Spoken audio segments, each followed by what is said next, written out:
Hi everyone, I'm Chuchen. I'm Yessra Sankari. I'm Wurtz. I'm Alexander Snell. Okay, so it is known that tea has a rich source of antioxidants, and there are claims about its cancer-fighting properties attributed to their antioxidants.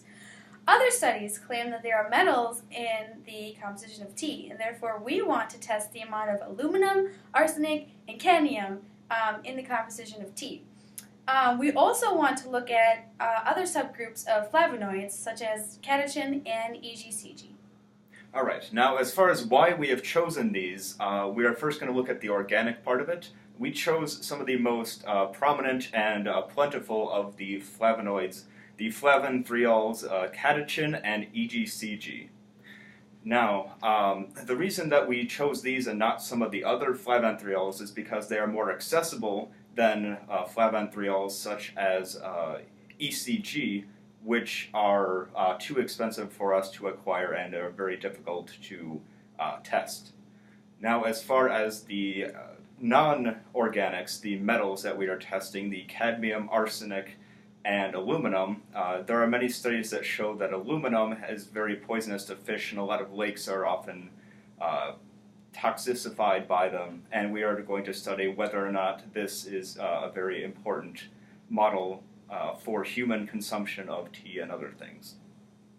Great, so now that we know a little bit about what we're doing and why we chose the chemicals we're going to talk about, I'm going to talk about how we're going to actually do the study.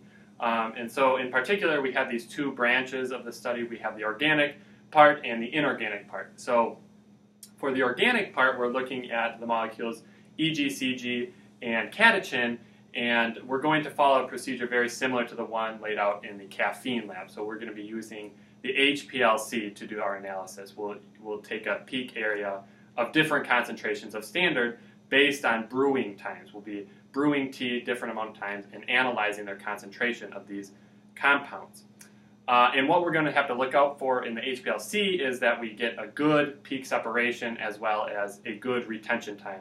So we're in the works of isolating some of these compounds in lab so that we can get a nice pure HPLC column.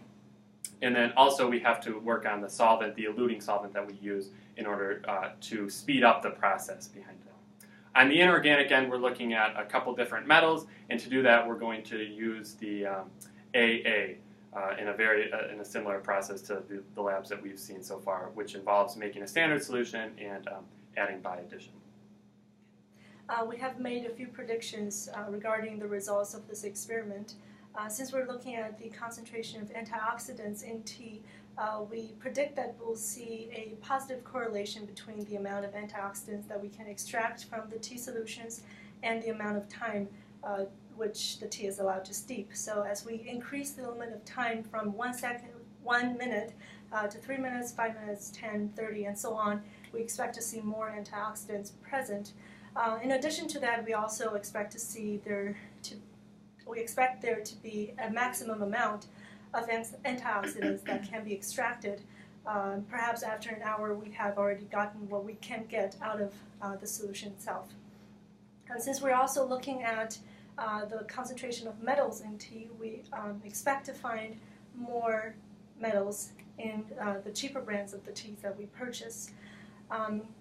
In conclusion, through this experiment, we expect to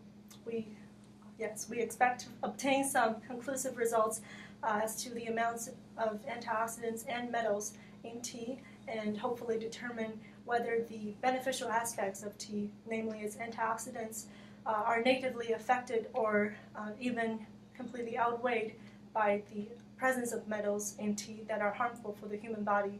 And through that, we can decide whether tea really has a sweet kiss or a bitter sting. Thank you. Thank you. Okay. All right. That was good.